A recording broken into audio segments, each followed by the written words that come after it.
I've been told by everybody up on this roof that they're all off the roof. I am on the roof of exposure 4. Got fire through the roof of the fire building in the entire rear section. Now remember, given the payday, has he been accounted for? Okay. 610B. That was the name date. 610B. I'm here. We got a fire. 1.5-story, single-family dwelling. Fire shown from the second floor. Give me a second alarm on this. Coming up to the top floor. I got people hanging out the top floor windows with a baby. Commercial building. A lot of fire, a lot of smoke. Go ahead and strike a third alarm on my orders on this. Got people on the front fire escape here with windows vented below them. We need somebody up there. Yeah, let them know we got a job. I'm pulling up now. Second alarm, I got a 1-story single-family frame. Heavy fire showing from the attic. So we're using all hands. We got one line stretch, fire on the 4th floor, second line being stretched. Primary searches are underway.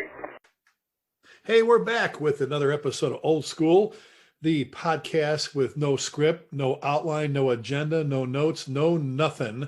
I'm Chief Rick Lasky, along with my buddy John Salka. And tell me, buddy, I mean, nothing. I know we've said this several times. The fun part about doing these is we just go, hey, what do you want to talk about? Okay, and we just roll. You know what? It's like sitting in a TV room or sitting in the kitchen at the firehouse. You don't have a script, do you? And some of the best things you ever talked about happen there. Well, and remember the concept. When we first talked about this was, God, we so many times we're traveling, we're in our hotel rooms or the lobby or on the phone, and we're talking shop, and I'm like, God, we just need to record these. So here we are. But all right, so. Hey, you and I talked just before going live about a particular topic for this episode, and has to do with for our listeners with leadership, with mentoring, with I just plain and simple being that great company officer, that great firefighter that makes a great company officer. You can't be a great company officer without being a great firefighter. And John, you've talked about this guy for years and years. He's in our leadership book. There's a picture of him in there. We would talk about him in there, and all for a very good reason. It's not just to pump up anyone's sales. It's the fact that he's a guy who gets it. He's a guy who gets it. And for our listeners, we want to spend some time visiting with you with this particular episode. On FDNY Lieutenant Tim Klett, and I guess John. Simply put, or just to put it, just as easy as we can, is be like Tim, right? I mean, if you want to be a good boss, you want to be a good firefighter, you want to be doing a good job, take what he does and how he conducts himself, hell, as a family man and everything. And there you go, right? Absolutely. I know Tim for a long time, and he's always been the same. He's always been the same way he is now as when I first met him. And, I'm a little, I don't know what the word is. I was a battalion chief in the 18th Battalion for a long time. He was there, the whole time I was there. He was a great engine officer. So I'm a little prejudiced, towards him, for him.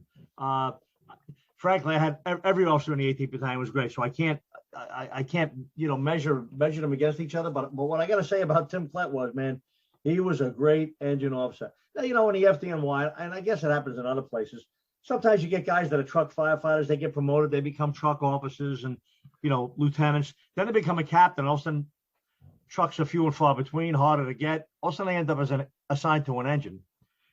And they're not engine officers, They weren't even engine firefighters. And now to get this engine front piece on, they're riding around in an engine, beeping a horn and getting off at my fire saying, what do you want me to do, Chief?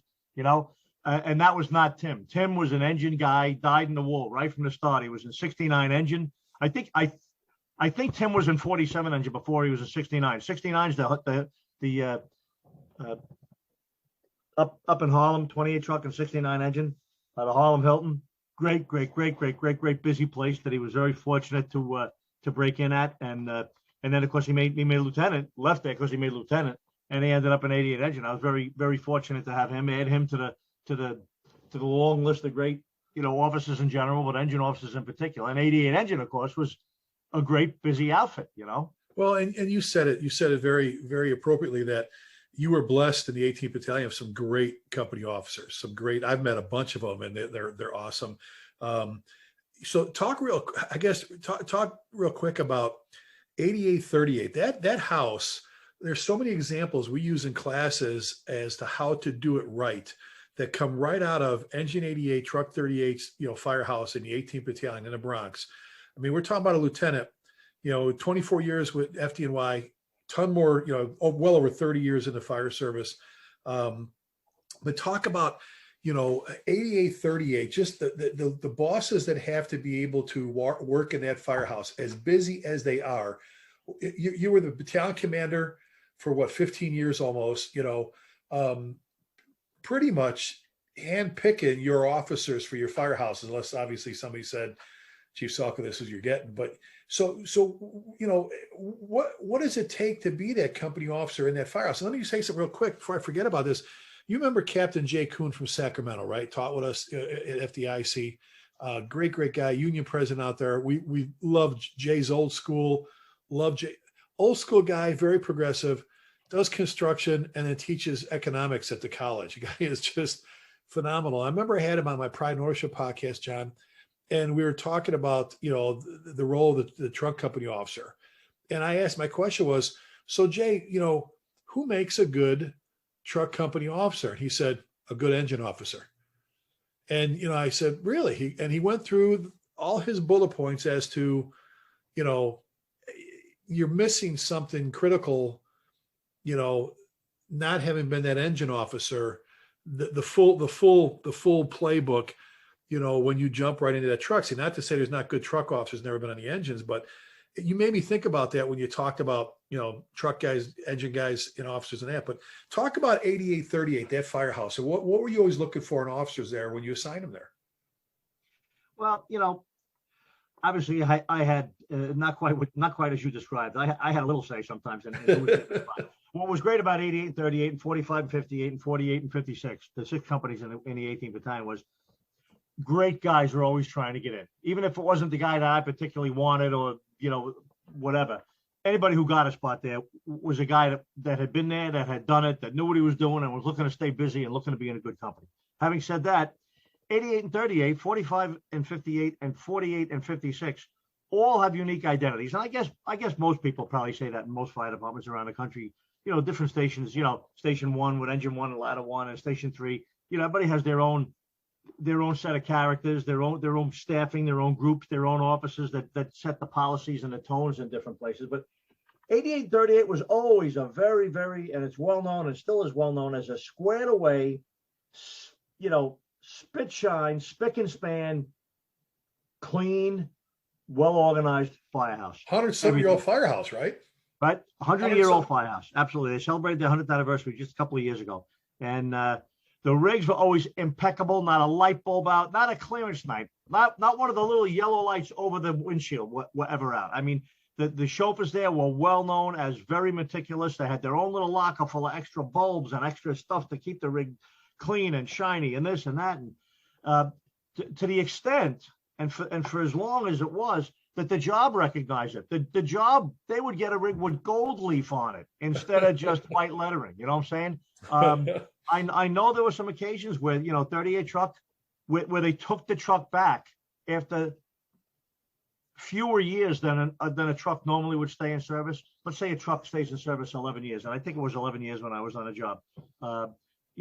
First run apparatus, 11 years old, they're done. They can go to a spare fleet. They can use them for a lot of things, but they can't use them for first run.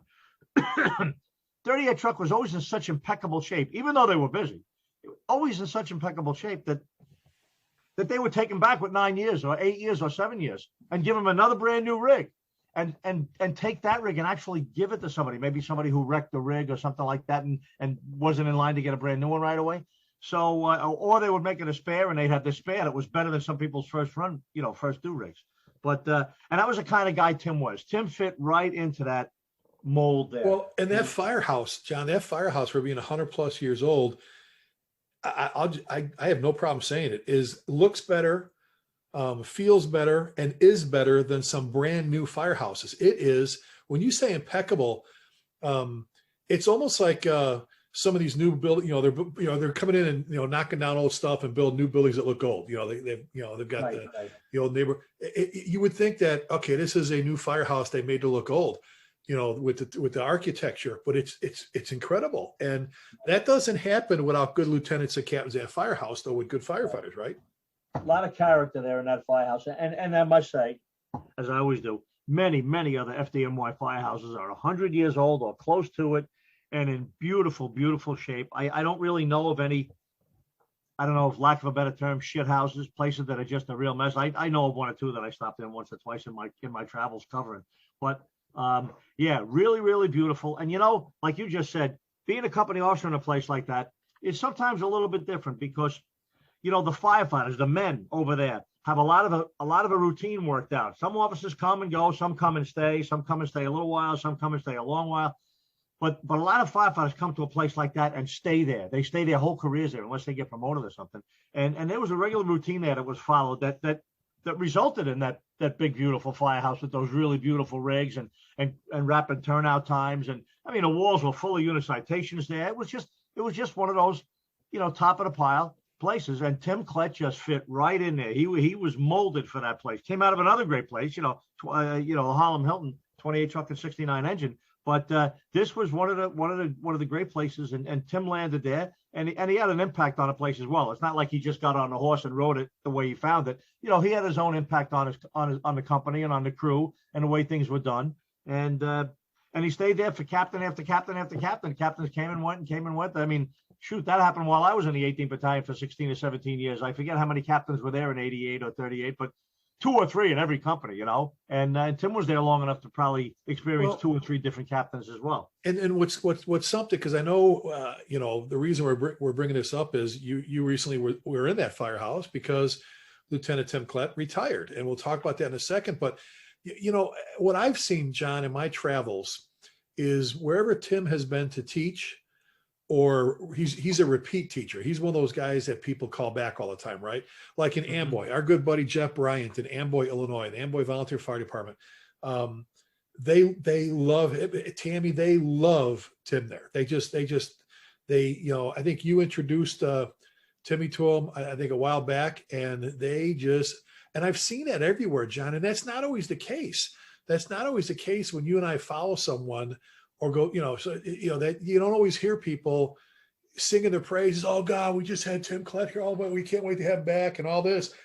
And I think he's going to be back there next month again. So I guess, we're talking about be like Tim. There's a lot of aspiring company officers out there, firefighters that are either getting ready to move up into the front seat or they want to be up in the front seat. They're acting out of class in the front seat, bumping up when the lieutenant or captain's off.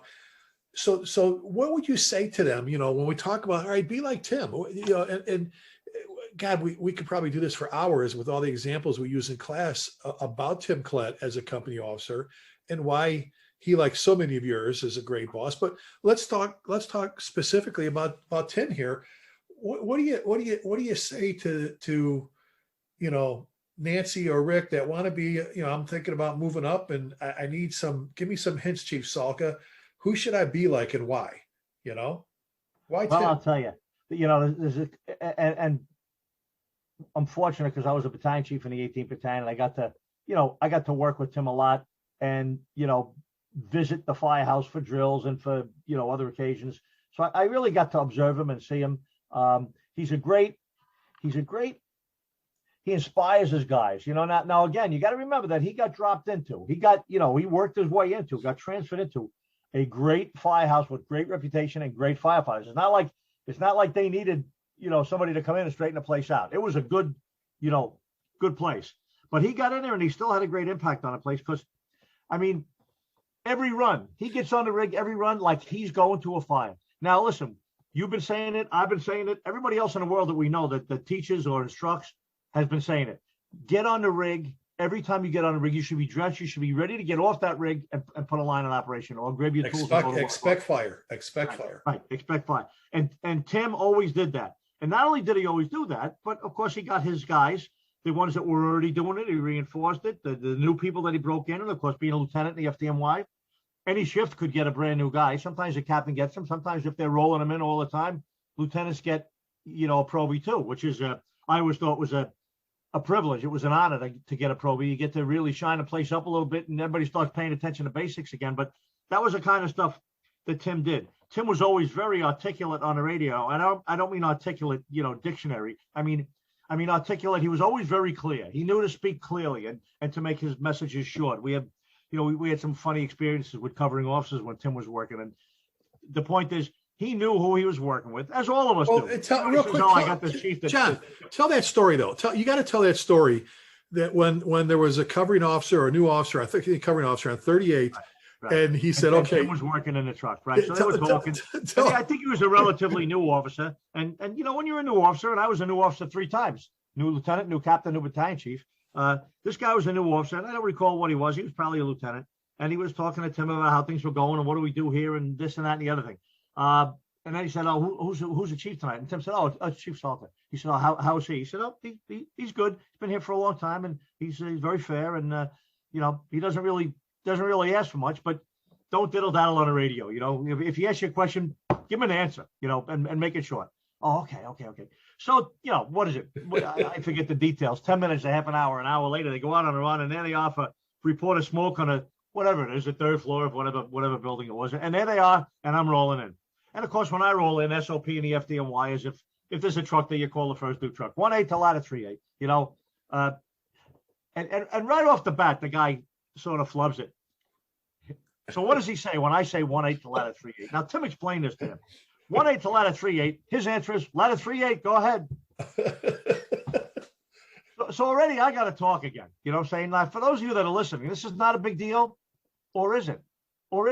We're at the first minute or two of the fire department's arrival at what could be a fire. I don't think we really have time to diddle daddle and go back and forth with pleasantries and, "Hi, I'm here." "Well, I'm here too." "Well, how's it look?" "Well, I don't know. And so that's why I sort of developed that habit of just getting right to the point. So anyway, ladder 3-8. So I get back on. "What do you got?" And I think his answer was, we got a light smoke condition, right? So now Tim said at this point, he was saying to himself, "Uh-oh," it's not like there's going to be any demerits or anything here, but so now I'm standing down the street thinking, I got to ask him another question. What does it smell like? You know what I'm saying? We're going back and forth and back and forth. I think we must have made 6 or possibly 8 transmissions. For him to tell me, "I'm on the 3rd floor, we got a light smoke condition and it smells like food." I mean, would have been done. Which is what he should have said the first thing. When I said 1-8 to 3-8, his answer should have said 3-8 to 1-8. "We're on the 3rd floor, Chief. We get a light smoke condition, smells like food. Get back to you in a second." Done. I wouldn't even have to say anything. I wouldn't even have to acknowledge that. So Tim is saying to himself, "Up, Salka's going to be, he's going to be jumping up and down a little bit down the street." He said the next thing I heard was 1-8 to 8-8. He answers 8-8. "Tim, can you give me a signal?" I just asked him for a signal. I already knew this was going to be like an 18 because apparently they didn't have much going on up there. And he gave me a signal. 18 will do it, Chief. Smells like food. We'll handle it. And we all drove away, and that was the end of that. So it was a little lesson for that guy. And again, I'm not saying what I do is right. I'm saying, this is a general lesson for everybody, Tim Klett or otherwise, is, if you're a lieutenant and you're working with Chief Smithwick, you're a captain, you're working with Chief, Cornhole. It doesn't matter who you're working with. You should eventually get to know your chief. But those are the details. Those are the details, buddy, that Tim Klett, you talk about the small things matter. It was his eye, his sound, his grasp on the details, not overwhelming, like you said, not OCD, just, clear, concise radio traffic. Get on the rig dressed. Every time you go out the door, expect fire. You're going to a job, until you get there and see otherwise. Because when 88 was first in, like 2 minutes, remember with the 12 fatalities, and they made like 45, 50 rescues with the fire. Yeah. 88 was phenomenal, as all the companies were there. But now, so we've mentioned this story before, but there's a leadership lesson behind this that kind of goes along with what you were saying about being ready and being that good example. I want you to share another story about, you pull up. I don't know if you were covering deputy or BC or whatever. I'm going this one. Oh yeah. And that's another great Tim Klett 88 engine story, right? So I'm acting deputy in the 7th Division, which I absolutely hated to do. I didn't want to be a deputy. I wanted to be a battalion chief. Unfortunately, when a deputy was out or off or whatever, the senior, if there wasn't an available or surplus deputy, then they would make the senior on-duty battalion chief would be the acting deputy for the shift, and then they would fill his spot in. It would go all the way down the line. Anyway, so there I am sitting in a division, and a job comes in up in a 2-0. 1075, deputy responds. We start heading up there. I'm listening up. So that's 4 engines, 3 trucks, a squad, a rescue, 2 battalion chiefs, and me, the deputy. So as I'm riding up there, I'm listening. It sounds like frame. Sounds like they got a good job. And before I even get there, they transmit a second alarm. We get fire either in a cock loft or an exposure to. I can't quite remember where the fire was extending to, but it was extending. Second alarm transmitted. I get in, 2 or 3 minutes later. I report in to the chief that's there. We discuss what's going on. Fire's going good. And I'm there a minute or two, and all of a sudden, Rescue 3 to Division 7, urgent. Go ahead, Rescue. We got fire on the top floor. We need to line up here right now. 10-4. So I turn around, and there's several engines had arrived on the second alarm now. They didn't go right to work, but they arrived. Then they were standing by, off to the side of the command post. And the first one had a lieutenant that had a brand new white front piece, no number on it at all. He hadn't even probably had time to write, the number in pen on a piece of white paper, or put the unit, number on there for the night, because he's just covering through there. Brand new guy. His eyes looked like dinner plates, and he had this big white new front piece. And a couple of his guys looked pretty young too. I was like, well, I'm passing over them. And again, for those of you that are listening, if you're a chief and you're saying, "Oh, that was a mistake, you should have given him some experience," listen. A lot of ways to skin a cat, and if that's the way you do it, I'm sure that was wonderful. I had no time for that night, so I passed over that guy. Then the next company is one that I had some history with that wasn't good, not positive history. So without telling all sorts of stories, I looked past him, and the third engine standing there is who? Tim Klett. Lieutenant Tim Klett, engine 88, with all his men right behind him. Of course, they're from my battalion as well, so I was a little partial. And I pointed to him. I said, "Tim, come here. I'm outdoors. Come here." With my finger, I called him. He said, "Chief," and he put his fingers up. He said, I'm third. I'm third to on a second alarm, or second to on a second alarm, whatever it was. It didn't matter. He wasn't next up. I said, "Get your ass up here." He came up there. I said, "Did you hear rescue?" He said, "Yeah." I said, "Go put the fire out, please." And that was all the instructions he really needed. Tim Klett's been around a long time. He knows what a top floor fire is in a row frame. And off they went. And of course, none of the officers that got passed over said anything. They might have been wondering why, but none of them came up and asked me. I think he may have had a discussion with 1 or 2 of them, explaining, "Gee, I wasn't jumping your spot. The chief ordered me ahead of you." And but John, there's a time and a place, like you said. I used a scenario similar where we had the 2 kids, the 4 and a 6-year-old in with heavy fire unaccounted for. They were in there, and I needed someone to vent in or search really quick. And I turned around, and one guy with the big, just shocked look on his face. The other guy, I wouldn't let walk my dog. And there was Calvin Allison, one of my favorite captains, standing there. And same, before I could even say what I wanted, he was in there, and out come the kids and him as the room lit up, flashed over. And there's a time and a place to get a new officer some experience. Tim Klett wasn't always that experienced lieutenant. Absolutely. Someone gave him a chance, but I agree with you. There's you have to, as a battalion chief, you're kind of controlling. We've talked about this, the strings on the marionette, the puppets, right? You're just kind of, hey, and this one's a good one. There's enough fire. This is going to give this new lieutenant, it's going to give him some great experience. But there's certain times where you go, you know what, I need someone with a little bit more experience for this one. And there's nothing wrong with that. That's good. That's good. I had a lot of experience, and so did I at that point in my life. I not experienced as a deputy, but as a battalion chief. And I don't know where in the incident command book or the incident command manual it says it, but nowhere does it describe the story that I just told about how you can jump around and skip one officer and pick the next guy because he's a guy that you have a little more faith in, has a little bit more experience, and the particular fire you're sending the guy into, you think he would be able to handle it better maybe than the next guy up who was next in line. You know what I'm saying? So you should always have that. I think you should always have that ability. How does Rick, the up and coming or the new officer, how do I want to say earn that respect? How do I get to that point with Chief Salka? What do I have to do as a new officer? Because I told you before, about me, I'm very competitive. I don't want to be picked last. I was never picked last in any sport. I want to be the first one you pick. What do you give me the advice, John? I'm the brand new officer. Say, Rick, let's have a cup of coffee. Let me explain what I need from you. How do I get to that point where I'm a Tim Klett, like, just dialed in with everything? What do I need to do? Like we said, like we said in the beginning of the show, you should be like Tim Klett. You should be the first one off the rig. You should be the guy that's fully dressed all the time. You should be the guy like Tim Klett. You know what Tim Klett always has when he arrives on a second alarm? He always has the bottle of rope, so he could do a rope stretch if he had. I haven't seen I don't know if I ever saw another officer carry a bottle of rope. You know, and every rig in FDNY has one.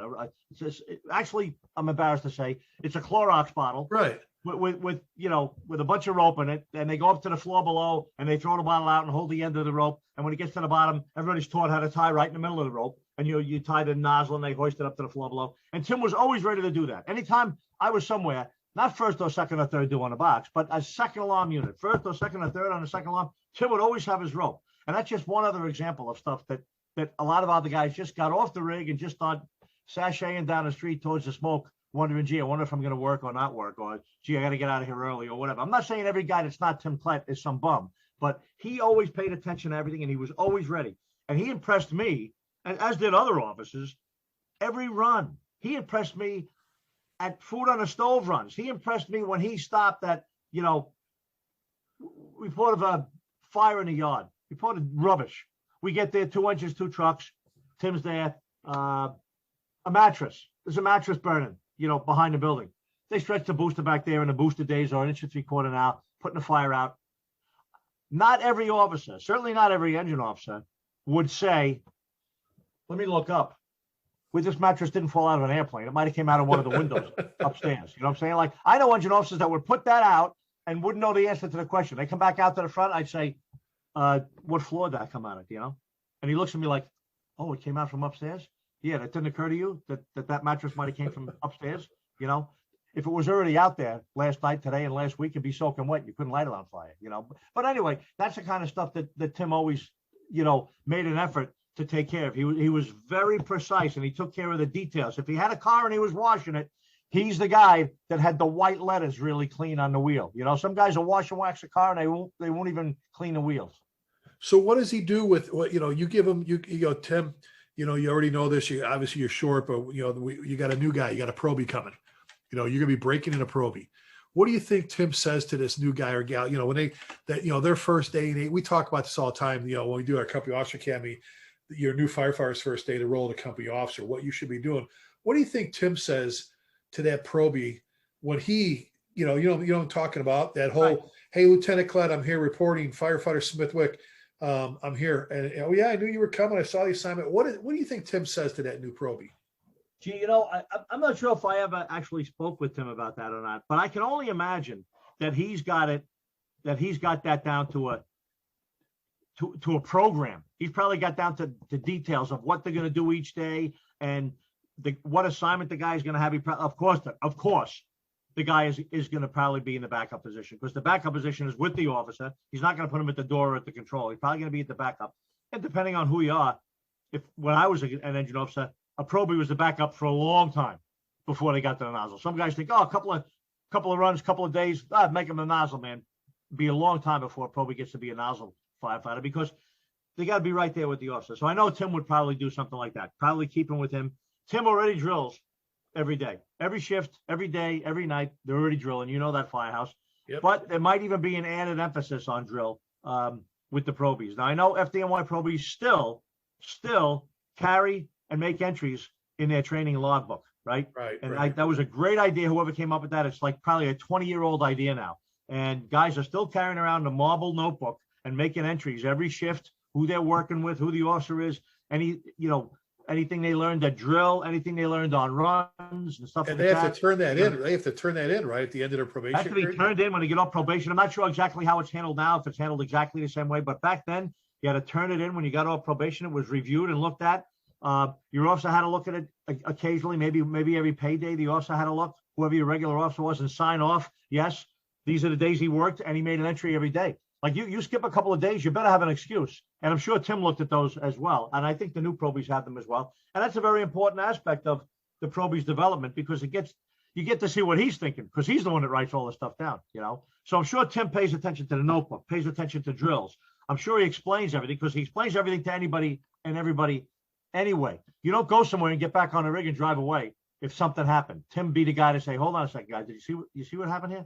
And he would explain that. He's a great a great mentor for firefighters, not to be officers, to be good firefighters. Well, he's obviously, as well as you know him and I know him, he's beyond that. He's a great person. He's a great father. He's a great husband. He's a great person away from the firehouse. You and I've talked about it a bunch of times. You can't be the village idiot when you're off duty and show up and be super officer, super firefighter.